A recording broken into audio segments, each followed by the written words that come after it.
Cordial saludo al docente. El día de hoy le voy a hablar acerca de las 5 fuerzas competitivas de Porter. A lo largo pues, del documento nos habla de las 5 principales, que la primera de ellas viene siendo la amenaza de entrada. Estas fuerzas no solo están relacionadas con los competidores directos, sino que incluye otras fuerzas competitivas que vienen siendo los clientes, los proveedores, los posibles entrantes y los productos sustitutos. La competitividad y la rentabilidad determinan la estructura de un sector y para dar una forma a esa competencia del sector se debe tener en cuenta 5 aspectos principales. La primera de ellas es la rivalidad entre los competidores existentes, la segunda es la amenaza de productos o servicios sustitutos, el tercero es el poder de negociación de los proveedores, el cuarto es la amenaza de nuevos entrantes y el quinto tenemos el poder de negociación de los compradores.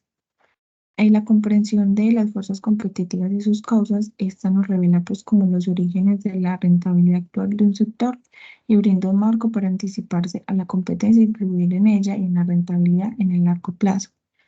Defender a la empresa de las fuerzas competitivas y moldearlas para su propio beneficio es crucial para la estrategia. Esta configuración de estas 5 fuerzas van a variar según el sector a donde se quiera implementar. La fuerza competitiva más fuerte determina la rentabilidad de un sector y se transforman los elementos más importantes de la elaboración de la estrategia. Como primera, entonces tenemos la amenaza de entrada, que es que los nuevos entrantes de un sector van a introducir nuevas capacidades y un deseo de adquirir participación de mercado, lo que ejerce presión sobre precios, costos y la tasa de inversión necesaria para competir. En el documento nos mostraba un ejemplo, por ejemplo, en el caso de Pepsi, cuando ingresó en la industria del agua embotellada. Otro ejemplo es cuando Microsoft comenzó a ofrecer navegadores de Internet y cuando Apple entró en el negocio de la distribución de música. La amenaza de nuevos competidores en un sector afecta la rentabilidad potencial del mismo. Cuando esta amenaza es alta, las empresas establecidas tienden a mantener precios bajos o aumentar la inversión para disuadir a los nuevos competidores. Mm, en sectores con barreras de entradas bajas, por ejemplo, cuando tenemos un minorista de café especializado, por ejemplo, el Starbucks debe invertir agresivamente para modernizar sus tiendas y sus menús. La amenaza de nuevos entrantes depende de las barreras de entrada existentes y de la reacción esperada de los actores establecidos. Si esas barreras son bajas y se anticipa poco o ninguna represalia de los competidores, la amenaza es alta y la rentabilidad del sector es moderada. La amenaza de entrada, más que la entrada misma, mantiene la rentabilidad muy baja. En este proceso hay 7 barreras de entrada, los cuales son las economías de escala por el lado de la oferta, que eso es cuando las empresas que producen altos volúmenes disfrutan de costos más bajos. Como segunda tenemos beneficios de escala por el lado de la demanda, los clientes estarán más dispuestos a comprar a una empresa de gran escala que a una recién llegada. Como tercera tenemos los costos para los clientes por cambiar de proveedor, que esta habla de cuando se cambia un proveedor, se deberá cambiar las especificaciones del producto, volver a capacitar a los empleados o modificar los procesos o sistemas de información. Como cuarto tenemos los requisitos de capital, que es la necesidad de invertir grandes sumas de recursos financieros para poder competir, y eso puede impedir la entrada de nuevos competidores. Como quinto tenemos las ventajas de los actores establecidos independientes del tamaño. Como sexto tenemos el acceso desigual a los canales de distribución, y es que los nuevos competidores tendrán que crear sus nuevos y propios canales de distribución, ya que los demás son usados por los grandes competidores. Y por último, tenemos las políticas gubernamentales restrictivas, y es que las barreras de entrada deberían ser evaluadas según sus capacidades de los potenciales entrantes.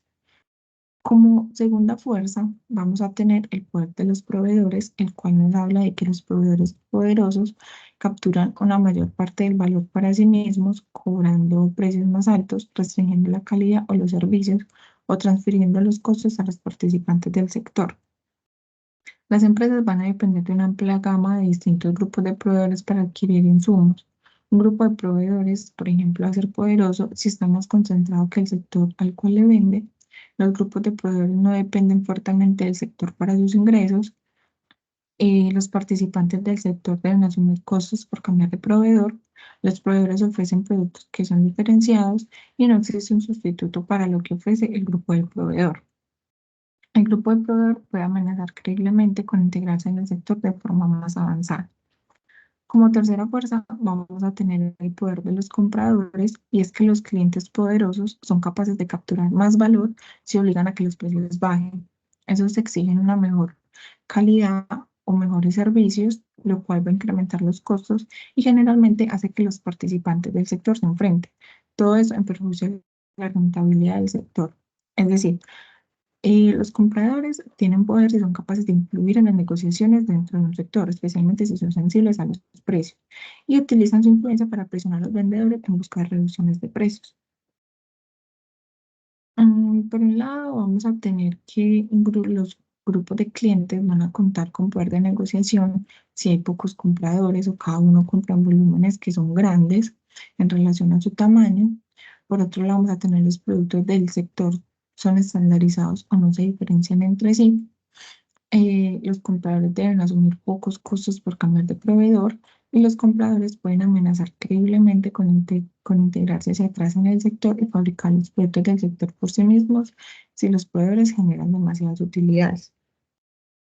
Por otro lado, vamos a tener un grupo de compradores, pues van a ser sensibles al precio si el producto que compra el sector representa una parte importante de su estructura de costos o presupuestos. El grupo de compradores obtiene utilidades bajas, le hace falta efectivo o de alguna otra forma está presionado por recortar sus costos. Por otro, la calidad de los servicios o productos de los compradores no se ve muy afectada por el producto del sector.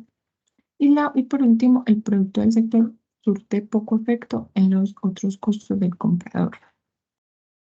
Estas fuentes del poder del comprador son iguales tanto para consumidores como para los clientes. La principal diferencia respecto a los consumidores es que sus necesidades pueden ser más intangibles y más difíciles de cuantificar. También vamos a tener unos clientes intermedios o los clientes que compran el producto sin ser los usuarios finales. Estos pueden ser analizados de la misma forma que otros compradores, pero tienen un valor agregado, el cual es que adquieren un poder de negociación importante cuando pueden influir en las decisiones de los clientes más cercanos al usuario final. Como cuarta fuerza vamos a tener la amenaza de los sustitutos. Esos sustitutos cumplen la misma función o una similar que, que el producto de un sector mediante formas distintas. Cuando la amenaza de un sustituto es alta, la rentabilidad del sector sufre. Los productos o servicios sustitutos limitan el potencial de rentabilidad de una empresa y no solo van a limitar las utilidades en tiempos normales, sino que también reduce la calma que el sector podría tener en periodos buenos. Tenemos dos aspectos de que la amenaza de un sustituto va a ser alta si ofrece un atractivo trade-off de precio y desempeño respecto al producto del sector. Por otro lado, el costo para el comprador por cambiar el sustituto es bajo. Como quinta fuerza, vamos a tener la rivalidad entre competidores existentes y es que esta rivalidad entre los competidores va a adoptar muchas formas similares, incluyendo descuentos de precios, lanzamiento de nuevos productos, campañas publicitarias y mejoramiento del servicio. Un alto grado de rivalidad limita la rentabilidad del sector. Es que el grado en el cual la rivalidad reduce las utilidades de un sector depende de la intensidad con la cual las empresas compiten y de la base sobre la cual compiten. Esta rivalidad se vuelve intensa cuando los competidores son varios o son similares en tamaño y potencia. La rivalidad es especialmente destructiva para la rentabilidad si gira en torno al precio. Por un lado, una competencia sostenida de precios también acostumbra a los clientes a prestar menos atención a las prestaciones del producto y la calidad del servicio. Cuando varios competidores luchan por satisfacer las mismas necesidades o atributos, se va a generar una competencia de suma cero, donde esta ganancia va a significar la pérdida de otro, lo que reduce la rentabilidad. La rivalidad es más probable cuando se compite por precios, pero puede también como mitigarse si las empresas segmentan sus mercados. Sin embargo, la competencia puede ser positiva si cada competidor busca satisfacer diferentes segmentos de consumidores con diversas combinaciones entre productos, precios y servicios, y esto puede aumentar la rentabilidad del sector y expandirlo al satisfacer mejor las necesidades de más grupos de consumidores. La estructura del sector, tal como se manifiesta en la fortaleza de las cinco fuerzas competitivas, determina el potencial de utilidades en el largo plazo y contribuye a que la atención del estratega se mantenga centrada en las condiciones estructurales más que en factores pasajeros. Eh, ya hablan, también tenemos por una parte los servicios complementarios, los productos y servicios complementarios. Es que los complementos son productos o servicios que se usan en conjunto con un producto de un sector, es decir, muestra cómo los factores juntos son valiosos, pero cada uno por separado no va a funcionar como de la mejor manera. Hablando pues de esos complementos, los cuales no se denominan como una sexta fuerza, pero también afectan la rentabilidad a través de la forma en que influyen en las cinco fuerzas, ya que el estratega debe monitorear la influencia positiva o negativa que ejercen los complementos en las cinco fuerzas para medir su impacto en la rentabilidad. Hay que tener presente que la presencia de estos complementos puede afectar la amenaza a los sustitutos, entre otros factores más. Identificar complementos es parte del trabajo del analista, al igual que con las políticas gubernamentales o las tecnologías importantes. El significado estratégico del complemento es mejor entendido cuando se observa a través de las cinco fuerzas. En pocas palabras, la estructura del sector puede cambiar de manera abrupta. Los cambios en cualquiera de las siete barreras pueden aumentar o reducir el nivel de la amenaza de nuevos entrantes. Los cambios y avances tecnológicos son amenazantes y se crean nuevos sustitutos, creando comparaciones entre precio y desempeño. A medida que el sector va madurando, el crecimiento se desacelera, es decir, la rentabilidad del sector cae y los competidores más débiles se ven obligados a abandonar el mercado, aunque también la empresa puede orientar su sector hacia nuevas formas de competir que alteren las cinco fuerzas competitivas de manera más beneficiosa. Al reformar la estructura, una empresa quiere que sus competidores la sigan para que el sector entero se transforme. Es importante también que la empresa debe saber cuál es la rentabilidad promedio de su sector y cómo ésta ha ido cambiando en el tiempo. Es por ello que las cinco fuerzas van a relevar como los aspectos, revelan los aspectos más importantes del entorno competitivo, brindando una base de referencia para medir las fortalezas y debilidades de una empresa, orientándola a posibilidades provechosas para la acción estratégica. Teniendo en cuenta también que la empresa requiere de una estrategia separada para cada sector diferente, haciendo un previo análisis de productos, grupos de compradores, vendedores, sustitutos, posibles entrantes y su alcance demográfico y demás factores que influyen en gran manera.